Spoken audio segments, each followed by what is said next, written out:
The human body is capable of amazing things. The way it's built has made possible the execution of fascinating skills that in the past would be inconceivable. The complexity of the levers in the body made actions like this look easy. Our level of evolution and our understanding of principles and laws have made absurd maneuvers to become reachable. Science and technology have made athletes faster, stronger, powerful, and more capable.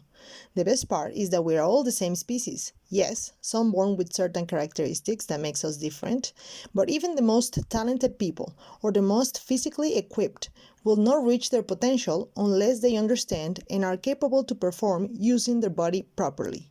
By understanding the human levers, angles, laws, and principles, we could improve or perform certain skills in a more efficient way. Even if you're in a developing stage in your sport, or you just want to jump higher, run faster, endure more, making the right impulse, properly directing the force, and using the right joints can make anyone get to the highest possible level. In this video, I will explain some principles of biomechanics. Although it sounds complex, you will see that you already apply principles that you don't even notice.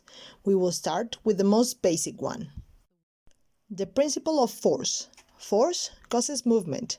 That is the fundamental principle of biomechanics. All error detection should be based on this principle. The movement you see occurs because the forces that were applied. Bad movement reflects bad force. It is a mistake to say things like, why don't you jump higher, throw the ball farther, run faster? The correct question is, where am I applying force? Am I bending my legs? Should I lean more? In any movement, if you want to make it better, kick harder, strike farther, we have to identify and correct the problem with the force production. It is really important that you understand the concept of force. A force is a push or a pull that alters or tends to alter the state of motion of a body. If a body changes direction or speed, a force has been applied, which means that force can cause a body at rest to move or cause a moving body to change direction, accelerate, or decelerate.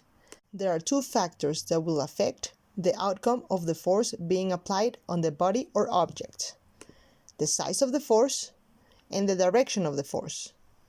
The link between force and motion is without forces being applied, there will be no change in motion. As we can see in the image right here, that person is going to apply force in the back of his foot. When he starts his race, he's going to push off the floor, and that's where he's applying force. Another really important principle is the principle of impulse causing momentum. An object will travel faster or farther depending on the momentum. The more the impulse, the more the momentum. You can see this in many sports.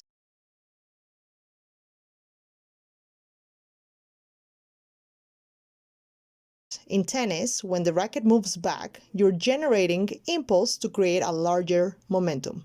However, many people could say that if I'm stronger, then my impulse would be higher, and then I could generate a larger momentum. This is not necessarily true. Yes, momentum depends on the mass, but it also depends on the velocity. The higher the velocity, the higher the force as well. That is why you see a cricket player move back and javelin thrower move back to run and increase the velocity. In tennis, you could see a short swing in a volley. It does not generate impulse, thus it does not generate force nor distance. The larger the swing, the more impulse and the more momentum you will generate in the object. But do not forget the velocity, because it is also important. In many skills, see how fast different parts of their body moves.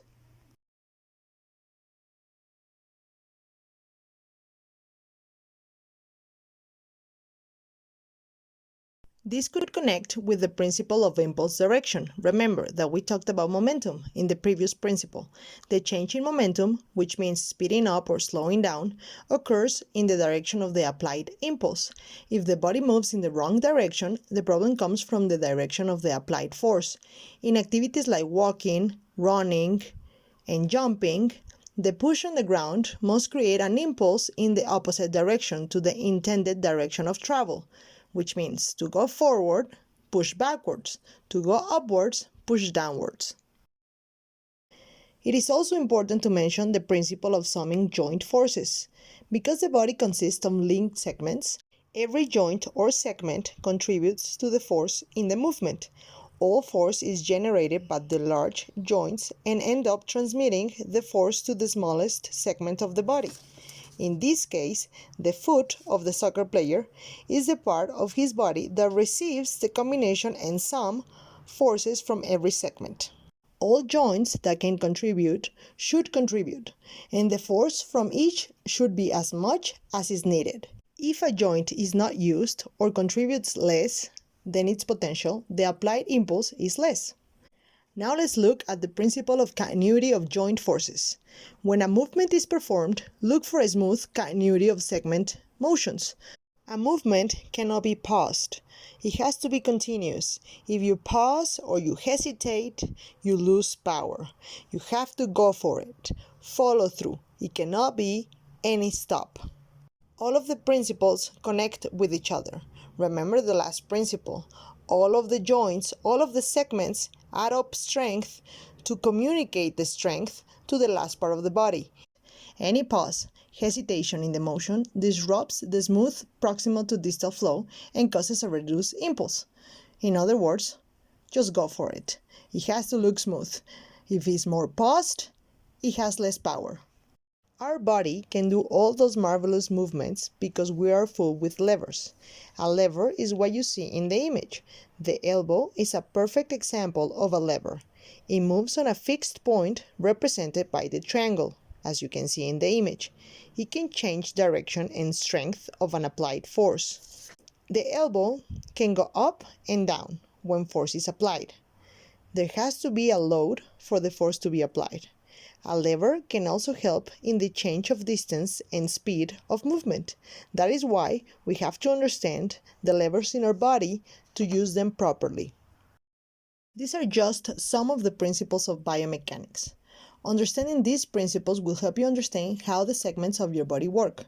For a long time, humans have studied concepts like mass, momentum, force, and velocity to understand movement and how to make it more efficient.